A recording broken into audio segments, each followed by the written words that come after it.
Ya conocedores de que el grafitero acababa de morir en la clínica Chayo, altos oficiales de la policía se fueron hasta el sitio de los hechos. Allí autorizaron la compra de un arma para que fuera colocada cerca de donde cayó muerto el joven grafitero. También llegó el asesor jurídico de la policía, Héctor Hernando Ruiz, quien empezó a impartir las primeras instrucciones para desviar la verdad de lo sucedido. Esta arma fue comprada esa misma noche en un CAI a otros 2 policías que en tiempo récord la llevaron hasta la escena del crimen.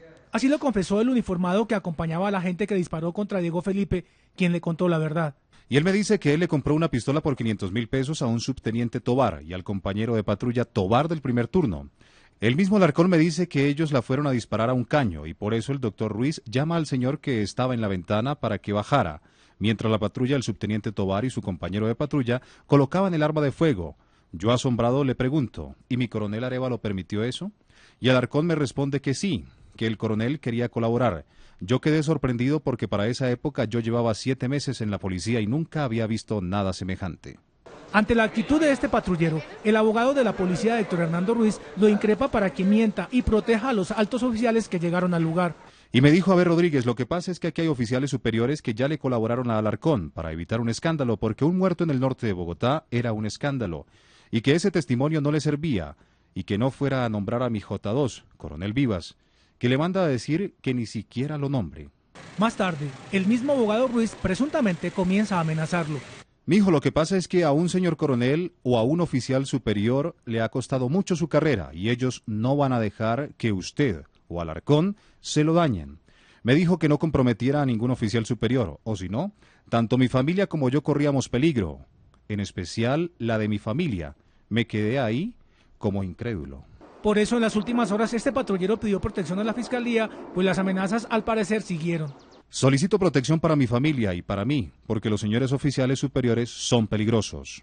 Mientras tanto, 3 días después, una teniente de la policía identificada como Lady Perdomo comenzó a buscar afanosamente al conductor de una buseta que coincidencialmente había sido víctima de un atraco cerca a la zona del crimen, pero el día anterior, es decir, el 18 de agosto. Según las investigaciones de la Fiscalía, de esta manera intentaron hacer creer que Diego Felipe había sido el asaltante de la buseta, con lo cual, de paso, soportaban la hipótesis de que el grafitero murió en un enfrentamiento, pues ya habían reportado el supuesto hallazgo del arma comprada que antes no había aparecido.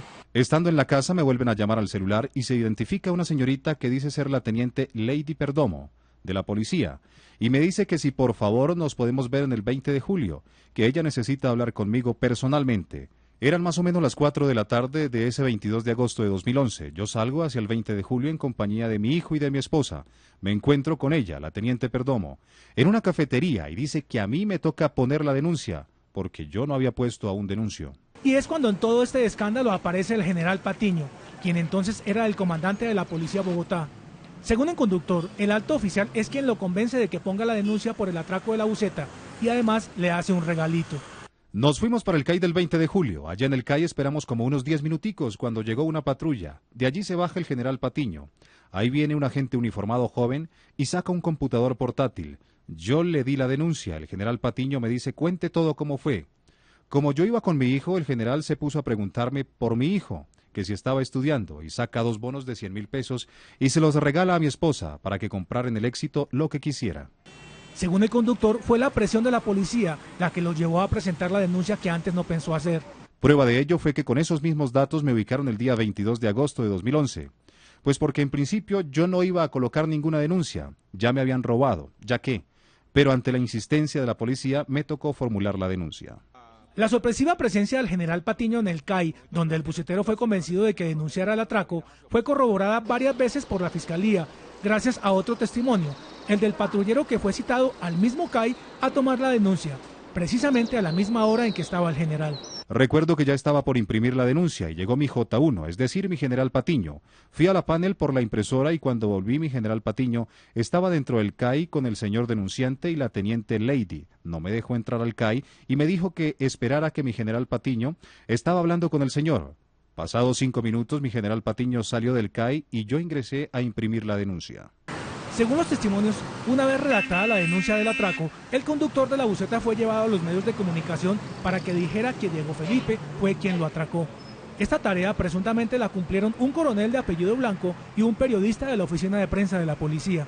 Luego viene un señor Carlos, un señor de civil, pero tiene un carnet de policía que dice prensa. Es carnet blanco con verde y me dice que me toca ir a dar una entrevista a City TV. Me preguntaban que si el muchacho era el que me había robado, que si era el mismo que habían matado. Yo les decía que sí, que él era. La fiscalía obtuvo otro demoledor testimonio del teniente Rosenberg Madrid, quien confesó que el mismo asesor jurídico de la institución lo abordó para que su declaración no fuera a perjudicar a los altos oficiales ya implicados en el escándalo. Me manifiesta el doctor Ruiz que para que coincida en la línea de defensa que tiene la policía sobre el caso, yo debo hacer 5 aseveraciones en mis próximas declaraciones, que al momento de llegar al lugar de los hechos, yo debía manifestar que había visto el arma de fuego, lo cual no era cierto. El mismo oficial Madrid denunció que en una siguiente reunión, en una cafetería frente al comando de la policía de Bogotá, fue amenazado de muerte si persistía en negar que en la escena del crimen había sido encontrado un arma.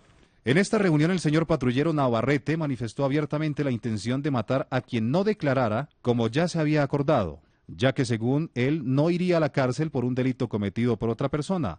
Al finalizar dicha reunión, me percaté que el señor patrullero Navarrete había grabado dicha conversación. Con estas pruebas, la Fiscalía sigue analizando la posibilidad de llamar a interrogatorio al general Patiño, cuyo ascenso está embolatado por estos hechos, para que explique por qué razones trató de convencer al conductor de la buseta que denunciara.